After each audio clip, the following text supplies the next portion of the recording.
नमस्कार, मैं तरुण वर्मा और मैं एक क्लिनिकल साइकोलॉजिस्ट हूँ। इस वीडियो में अपनी series schizophrenia real life stories को आगे बढ़ाते हुए आपसे एक नया केस डिस्कस करूँगा। तो आइए आगे बढ़ते हैं और ये हेलुसिनेशंस के बारे में एक केस आपसे डिस्कस करता हूँ। 15 साल पहले मैं बेंगलोर में एक होटल में काम करता था जब मुझे पहली बार आवाज़ें सुनाई देनी शुरू हुईं। मैं तब अपने मिड 20s में था और तब मुझे लगा शायद मेरे कुछ कलीग्स जो हैं वो मेरे बारे में बात कर रहे हैं।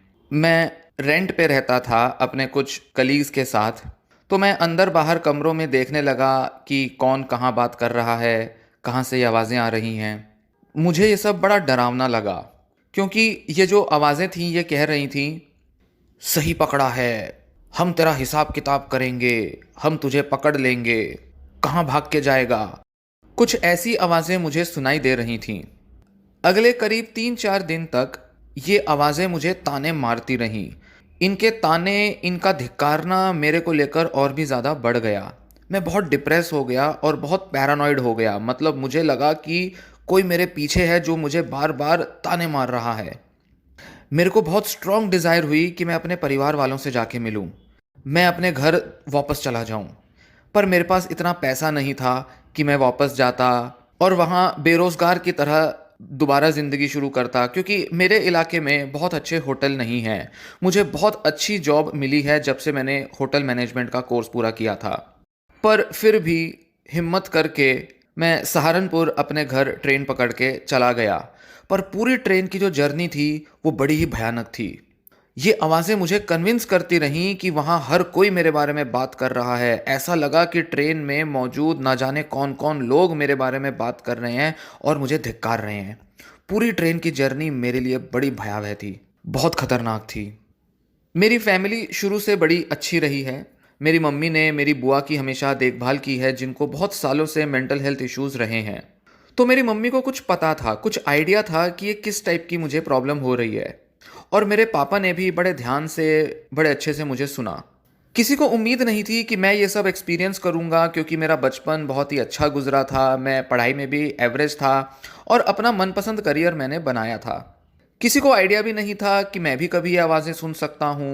मम्मी ने मुझे बताया कि बुआ को कई साल पहले ऐसी ही कुछ आवाज़ें आती थीं जब उनका हमने इलाज शुरू किया था।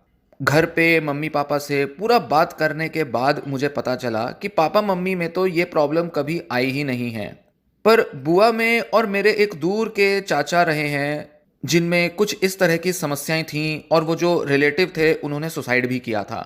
मम्मी पापा मुझे एक पास ही के डॉक्टर के पास ले गए जो कि एक जनरल फिजिशियन थे, पर वहाँ जाकर कुछ फ़ायदा नहीं हुआ। उन्होंने मुझे शुरू में तो कुछ एंटी डिप्रेसेंट दवाइयाँ दी, और फिर जब वो दवाइयाँ काम नहीं करी तो उन्होंने मुझे एंटी साइकोटिक दवाइयाँ दी। वो दवाइयाँ भी मुझ पर काम नहीं करी, और धीरे धीरे मेरी ये आवाज़ें इतनी बढ़ गईं कि पहले तो मैं कुछ रैंडम आवाज़ें सुनता था या कुछ एक या दो आवाज़ें सुनता था, पर अब 3 आवाज़ें मुझे आने लगी थीं। एक आवाज़ मुझ पर हंसती थी, बहुत ही खतरनाक, बहुत ही घिनौने तरीके से मेरा मजाक उड़ाती थी। और बाकी की 2 आवाज़ें मुझे धिक्कारती थीं, मुझे गालियाँ देती थीं, मुझे थ्रेटन करती थीं, मेरे को धमकाती थीं और बहुत बुरा बुरा बोलती थीं। इन आवाज़ों ने मेरा सेल्फ कॉन्फिडेंस इतना गिरा दिया, मेरे को अपनी नज़रों में इतना नीचा दिखा दिया कि मेरे अंदर खुद को हार्म करने की थॉट्स आने लगीं। मैंने कई बार अपने हाथ पैर काटे, खुद को पीटता था, दीवारों पर मुक्के मारता था, एक बार अपना हाथ भी जलाने की कोशिश की। इसके बाद मुझे बहुत स्ट्रॉन्ग दवाइयाँ दे दी गईं, काफ़ी सारी दवाइयाँ मुझे मिलीं, और मुझे एनकरेज किया गया कि मैं दिन में ज़्यादातर वक्त बस गेम खेला करूं, थोड़ा ब्रेन एक्सरसाइजेस, कुछ पजल्स सॉल्व किया करूं। और मुझे कुछ टाइम के लिए एक रिहैब में भी एडमिट किया ताकि मैं वहाँ पर कुछ एक्टिविटीज़ कर सकूं, कुछ एक्सरसाइज कर सकूं। वहाँ पर योगा और कई तरह की खेलने जैसी एक्टिविटीज़ होती थी, एक्सरसाइजेस भी होती थी, ग्रुप डिस्कशंस होती थी, काफ़ी साइकोलॉजी रिलेटेड बातें होती थीं, लोग अपने एक्सपीरियंसेस बताते थे, और इन सब प्रयासों से मुझे थोड़ा बहुत डिस्ट्रैक्शन अपनी वॉइसेस से हो जाया करता था। थोड़ा थोड़ा तो इन आवाज़ों में आराम मुझे मिल जाया करता था, पर पूरी तरह से ये आवाज़ें जा नहीं रही थीं। जैसे ही मेरा थोड़ा डोज कम होता था दवा का, ये आवाज़ें फिर से बढ़ जाती थीं।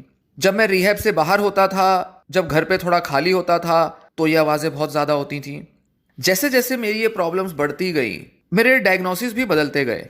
शुरू में तो मुझे डायग्नोसिस मिला था स्किज़ो अफेक्टिव डिसऑर्डर का, पर 29 साल की उम्र में जब मुझे पैरानॉइड स्किज़ोफ्रेनिया का डायग्नोसिस मिला, तो वही डायग्नोसिस मेरा हमेशा बना रहा। 10 साल पहले मुझे ये डायग्नोसिस मिला था। मेरे पैरानॉइड डिल्यूजन्स भी आ गए थे, वो भी काफ़ी स्ट्रांग हो गए थे, और साथ ही मेरे को काफ़ी आवाज़ें भी सुनाई देती रहती थीं।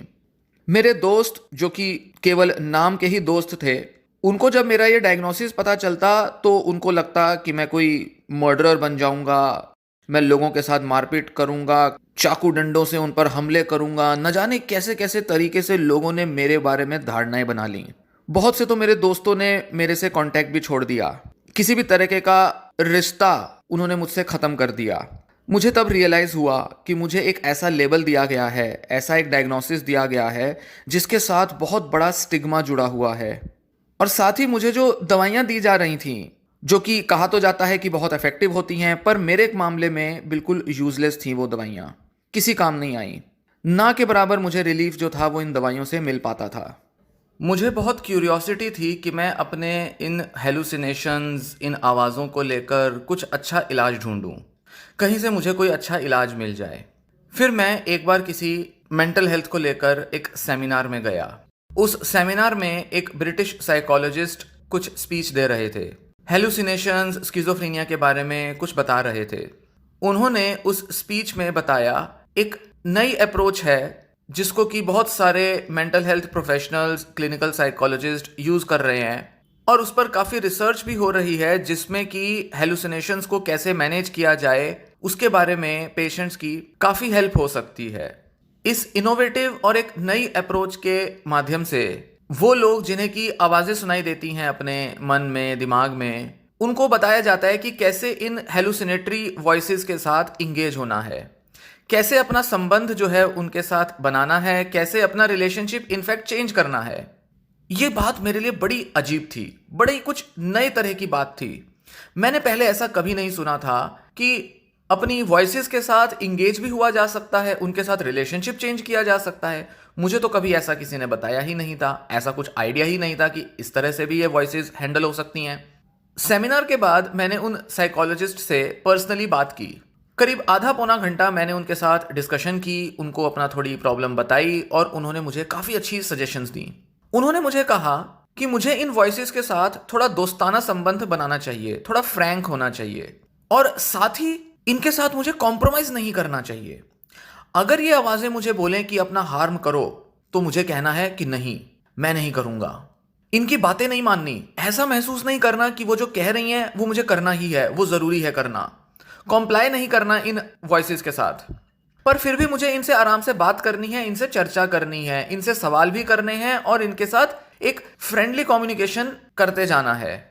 उन्होंने मुझे एक उदाहरण दिया कि अगर कोई मुझे कहे कि आग में अपना हाथ दो, तो क्या मैं दूंगा? तो फिर इन वॉइसेस के ऊपर मैं एक्ट क्यों करूं?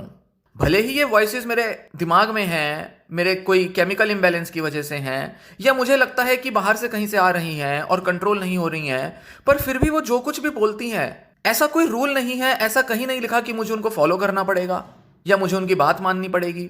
तो क्यों ना मैं उनकी बात को मानने से बस रिफ्यूज कर दूं, मना कर दूं, और यही मुझे करना है। उन्होंने ऐसा कहा।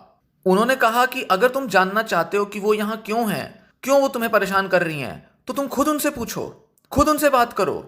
और अगर तुम चाहते हो कि हाँ ये आवाजें चली जाएं, तो तुम खुद उनको कहो कि वो जाएं। उन्होंने कहा कि मुझे खुद ही उनको बोलना पड़ेगा कि भाई जाओ यहां से, मत आओ मेरे मन में, दिमाग में परेशान मत करो। और ये इतना सिंपल सा था, मुझे आज तक समझ ही नहीं आया कि किसी ने मुझे बताया क्यों नहीं। इतना सिंपल स्ट्रेटेजी थी, पर इतनी लॉजिकल भी थी। अरे इतना सिंपल तरह से हो सकती हैं क्या ये हेलुसिनेशंस हैंडल? और ये सच था। मैंने उनकी एडवाइस फॉलो की और मैंने अपनी आवाज़ों को क्वेश्चन करना शुरू किया, उनको चैलेंज किया, उनको चुनौती दी, उनकी बात को मानने से मना कर दिया। इनफैक्ट जब मुझे मन नहीं होता था उनसे बात करने का, या जब मैं चाहता था कि वो मुझे तंग ना करें, तो मैं इजीली अपने को डिस्ट्रैक्ट करके उनको टाल दिया करता था और उनसे कहता था कि बाद में बात करना, और वो सच में चली जाती थी। मतलब जब मेरा मन हुआ मैं उनसे बात करता था, जब मेरा मन नहीं हुआ मैं उनसे बात नहीं करता था, और ये धीरे धीरे मेरे कंट्रोल में आने लगा। जैसे कि मैं उनसे कहता था कि मैं अभी टीवी देख रहा हूं, मैं तुमसे बाद में बात करूंगा, और वो सच में शांत हो जाती थी।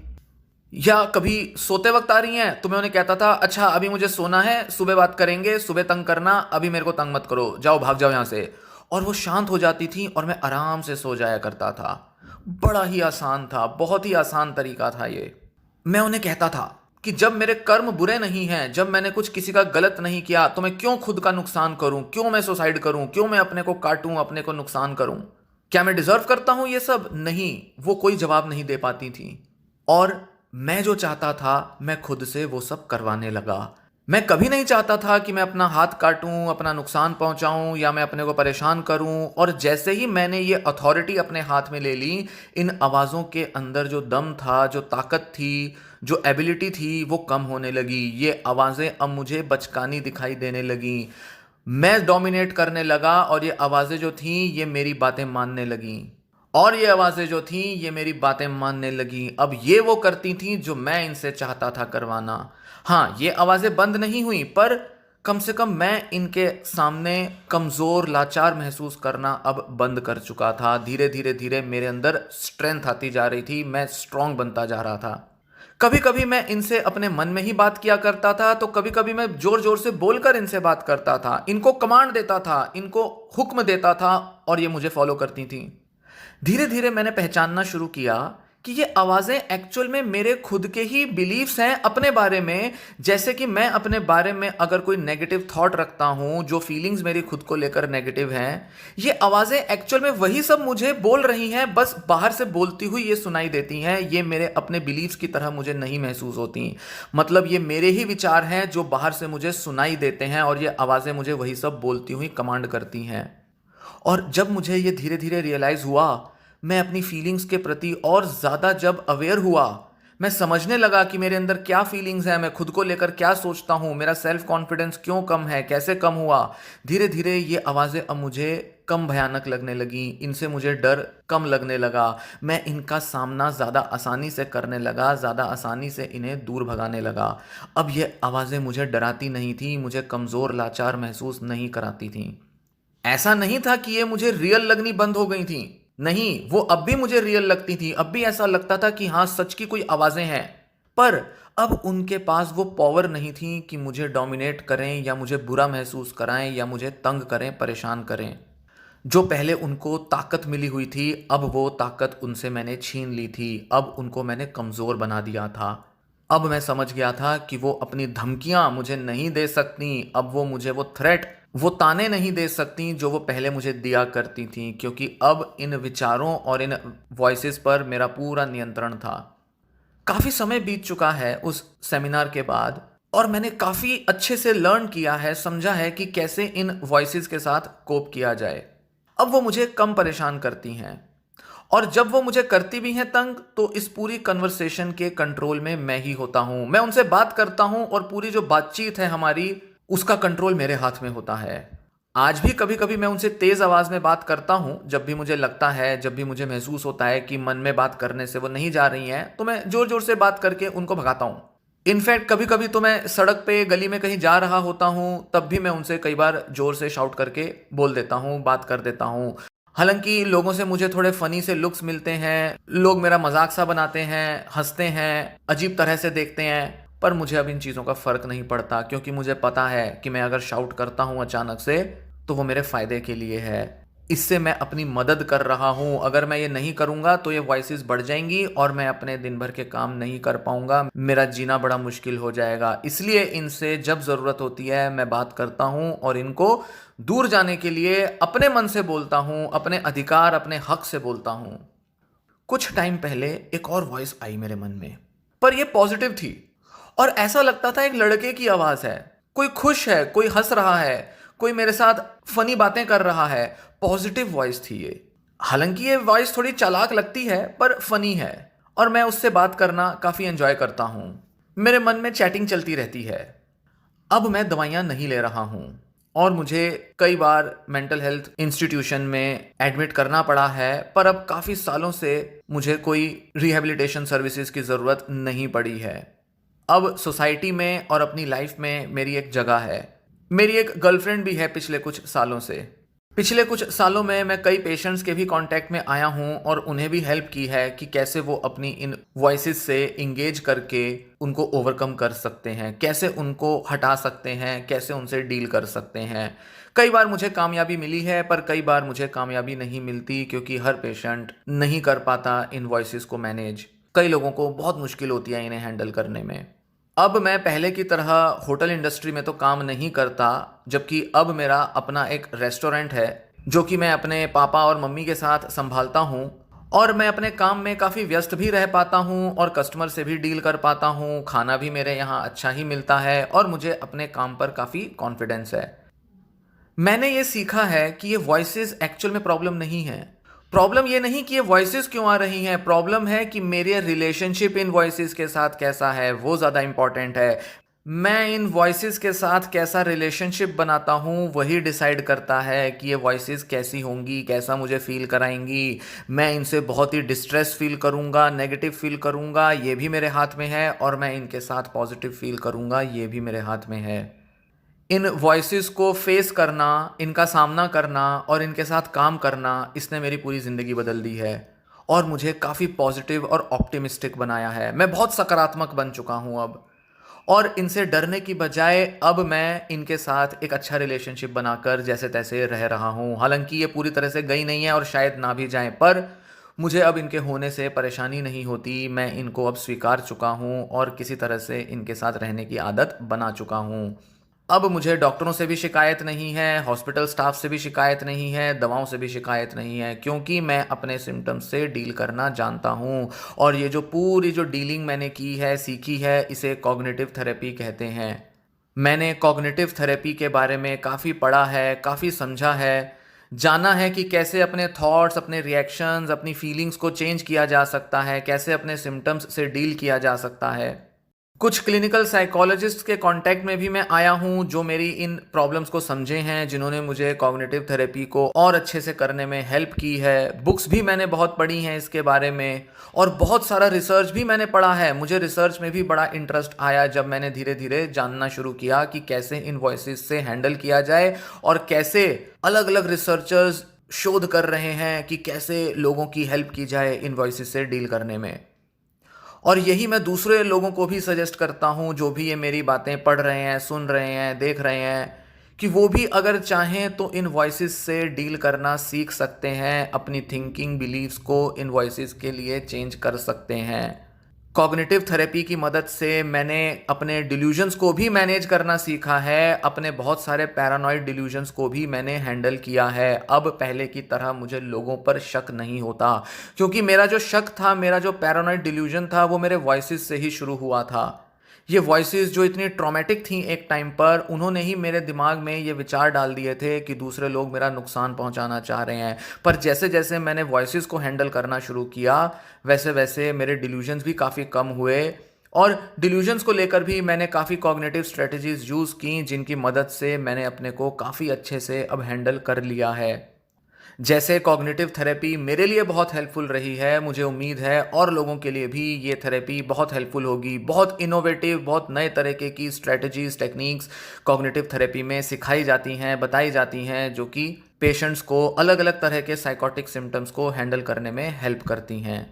इसीलिए जैसे मेरे साथ ये सब टेक्निक्स हेल्प करी हैं, उसी तरह से मैं उम्मीद करता हूँ कि बाकी सब लोग भी जो स्किज़ोफ्रेनिया या स्किज़ो अफेक्टिव डिसऑर्डर से सफ़र कर रहे हैं, वो भी इन टेक्निक्स की हेल्प से अपनी लाइफ बेटर बनाएं, और वो बना सकते हैं, इसका मैं पूरा दावा करता हूँ। बहुत कॉन्फिडेंस है मुझे इस बात पर कि लोग खुद इन वॉइसेस को या डिल्यूजन्स को मैनेज करना, हैंडल करना सीख सकते हैं।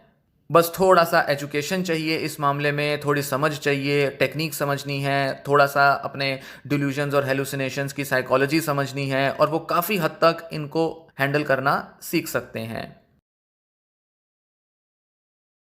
तो ये रही आज की स्टोरी स्किज़ोफ्रेनिया के एक पेशेंट के बारे में। उम्मीद है ये स्टोरी आपको पसंद आई होगी, काफ़ी लोगों को इससे गाइडेंस मिलेगी, और अपने सिम्टम्स को कैसे मैनेज करना है या अपने फैमिली मेम्बर को कैसे गाइड कर सकते हैं, उसमें आपको एक डायरेक्शन मिलेगी। इसी तरह की और वीडियोज़ या ऑडियोज़ और स्टोरीज़ सुनने के लिए चैनल के साथ बने रहें। ये वीडियो मैं यहीं समाप्त करता हूँ। धन्यवाद।